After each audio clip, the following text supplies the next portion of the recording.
Olá, saudações! Hoje temos um tema muito interessante para abordar quando a gente pensa em mediação no Brasil e principalmente no avanço desse importante meio consensual nas realidades brasileiras, nos diversos conflitos que podem se configurar aí no nosso tecido social. Então vamos ao tema, veja só. Vamos falar sobre três fontes de dificuldades de escolher a mediação, como superá-las. E por que que é importante entender isso? Porque, embora se fale bastante sobre mediação, muitas vezes as pessoas não conseguem chegar até ela, têm dificuldade em aderir ou mesmo escolher de verdade esse importante mecanismo consensual. Como está escrito aí, eu sou a professora Fernanda Tartucci. Eu me formei pela USP, depois fiz o mestrado sobre mediação nos conflitos civis, depois fiz o doutorado sobre igualdade e vulnerabilidade, e hoje sou advogada atuante na capital paulista, professora, autora de algumas publicações, mediadora, e sempre muito focada em estudar os melhores caminhos consensuais. Na verdade, sempre pensando nas melhores vivências das pessoas que precisam realmente compor, resolver seus conflitos. Então, a ideia hoje é a gente trabalhar pensando também em exemplos, situações práticas.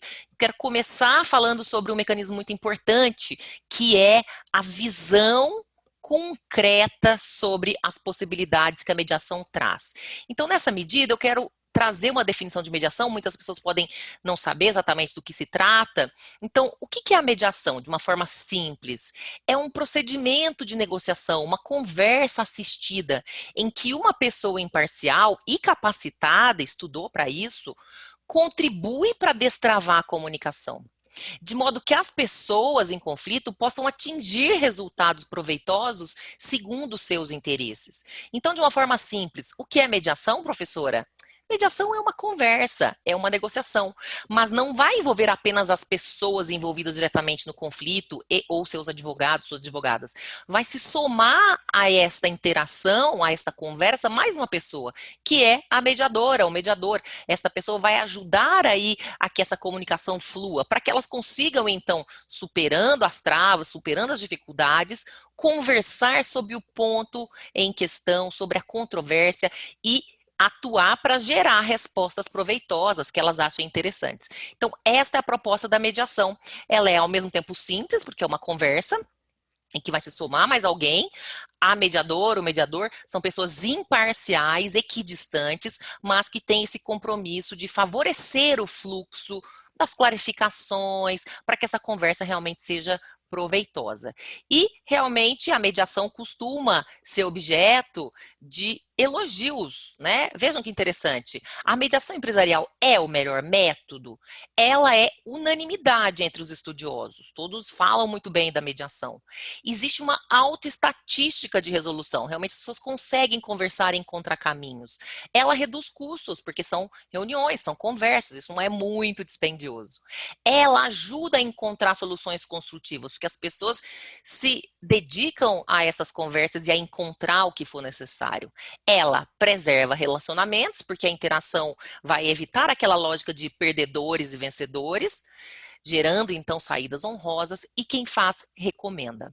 Então, realmente, esses 6 fatores a gente realmente percebe quando a gente vai estudar e ler sobre mediação, e ela costuma ser muito recomendada, ela costuma ser objeto de empolgadas indicações, especialmente por quem fez e encontrou vantagem nesse mecanismo consensual.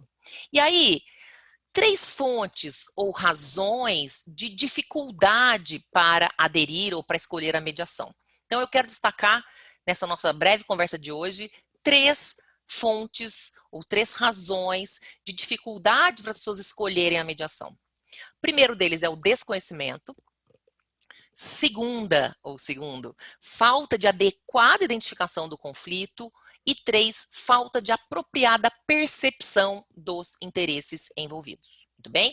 E para falar dessas razões, eu vou falar de cada uma delas, eu quero dar um exemplo concreto.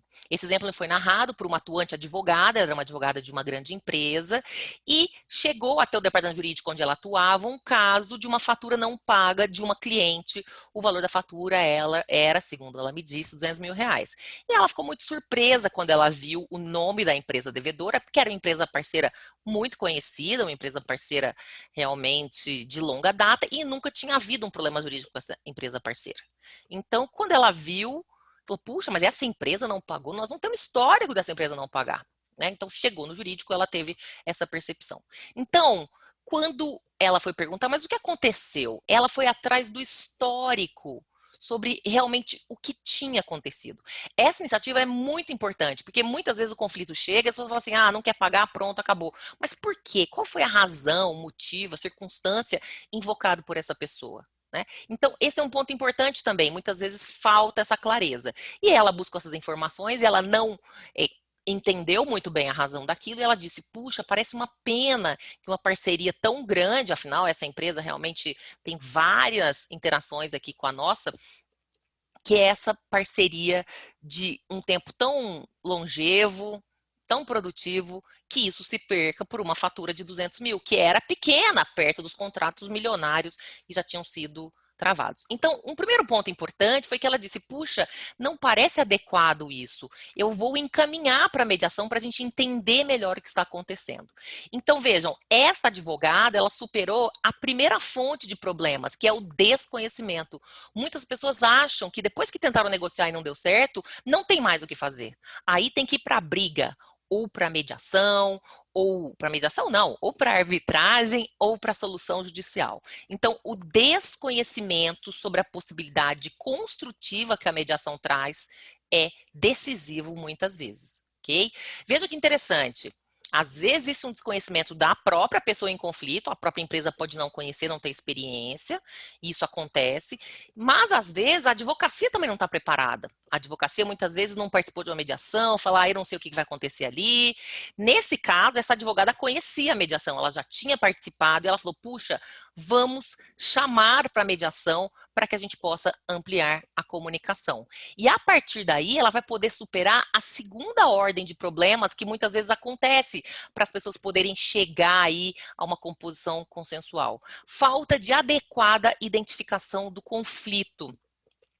O que ela percebeu, né? Que a mediação era interessante porque haveria ali uma parceira comercial que seria perdida caso houvesse essa circunstância. Muitas pessoas não têm essa clareza.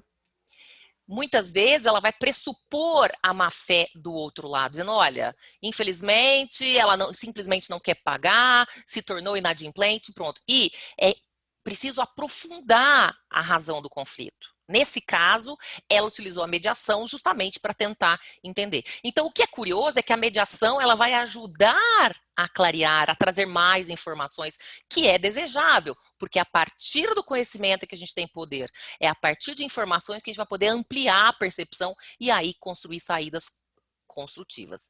Nessa mediação, realmente, nessa conversa, ela participou como advogado lá da empresa credora e foi chamada, então, a empresa devedora, que prontamente atendeu o convite. Esse é um ponto interessante, né? Muitas vezes fala, puxa, mas eu vou convidar, ela não vai, porque é comum que as pessoas em crise troquem notificações envenenadas, tenham comunicações negativas, mas se feito o convite para mediação, a outra pessoa vem, isso já é um bom sinal. É sinal de que efetivamente aquilo tinha chance de render.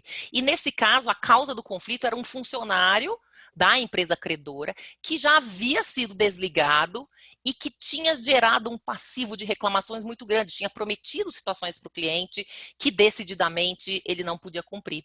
Então, contou a advogada que no meio da mediação, quando começou a parte devedora a explicar, olha, o funcionário X me prometeu isso, a funcionária da empresa falou, ixi, falou o nome mágico, o nome da fonte dos problemas. E aí disse, puxa vida, quero lhe pedir desculpas, porque efetivamente esta pessoa causou muitos problemas, inclusive foi desligada da empresa por causa disso, e a gente não sabia que tinha a ver com ele o seu problema. Essa informação não tinha chegado a nós. Então veja que interessante, né? Havia um conflito aqui ligado a uma atuação que não havia sido descortinada como vinda daquela pessoa, e isso fez toda a diferença. Então esse é um ponto interessante, perceba que a própria funcionária imediatamente formulou um pedido de desculpas. E isso também é algo que às vezes faz falta. A falta de apropriada percepção dos interesses envolvidos. O que é que estava por trás aqui dessa situação? Por que não estava havendo pagamento? Qual era o interesse da parte devedora que não queria pagar e, portanto, estava causando esta situação? Havia aqui uma demanda por um dos interesses mais recorrentes e importantes, que é o reconhecimento. A empresa devedora tinha uma expectativa irrealista que não foi cumprida, que não foi observada, e claro, ela se sentiu aqui credora, embora devedora em dinheiro, credora de uma explicação, de uma entrega daquilo que foi prometido, mas infelizmente não veio. Então, esse é um ponto importante. Quando houve esse esclarecimento, esse reconhecimento veio via pedido de desculpas. E aí foi bastante interessante, porque a empresa devedora disse, puxa, que alívio, que bom que tivemos essa conversa, porque eu estava já procurando a concorrência para fazer um novo grande contrato, mas eu prefiro fazer esse contrato com você, empresa credora. Na verdade, deixou de ser credora naquele momento. A empresa credora, quando identificou a situação que dizia respeito àquele cliente, fez o quê? Pediu desculpas e disse, estou retirando a fatura agora, quero que você, por favor, desconsidere.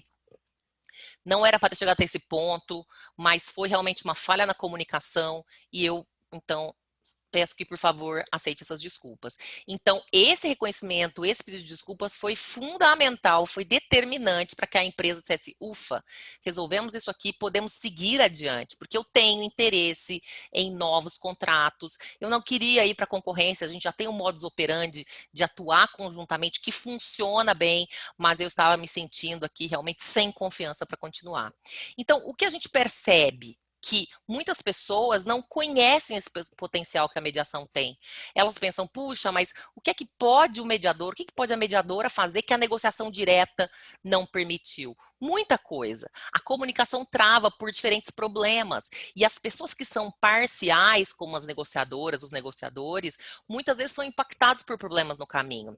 A mediadora, o mediador não. Ele entra com uma energia nova e ele vai poder aí ajudar a favorecer esse fluxo de uma forma isenta e imparcial. Então, realmente, ele pode somar e gerar oportunidades interessantes, ok? Para finalizar, eu quero trazer aqui uma frase muito interessante do William Shakespeare, realmente sempre muito inspirado.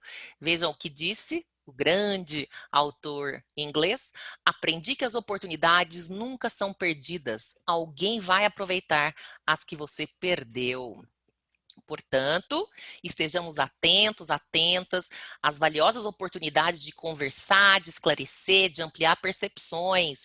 E, via Conexão Legal, estarei num curso muito interessante para a gente discutir mediação empresarial estratégica, técnicas, possibilidades, limites, mediação em conflitos empresariais específicos. Então, espero que possa estar conosco. Então, até lá!